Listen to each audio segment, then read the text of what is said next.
আসসালামু আলাইকুম।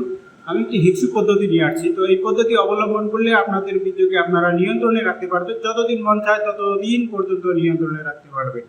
তো এই পদ্ধতি অবলম্বন করতে গেলে আপনাদের সহধর্মিণী বা আপনার পার্টনারকে একত্রিত হতে হবে। তাহলে জিনিসটা আরো সহজ হবে। তো এইভাবেই করতে হবে। যেমন প্রথমে পেনিস যখন গরম হবে বা হট হবে, তখন জেনির ভিতরে 1 ইঞ্চি পর্যন্ত ভিতরে ঢোকাই দিতে হবে। তো ঢোকানোই থাকবে 1 ইঞ্চি পর্যন্ত। তো 1 মিনিট পর আবার 1 ইঞ্চি পর্যন্ত ভিতরে ঢোকাইতে হবে। ঢোকানোই থাকবে 1 ইঞ্চি পর্যন্ত।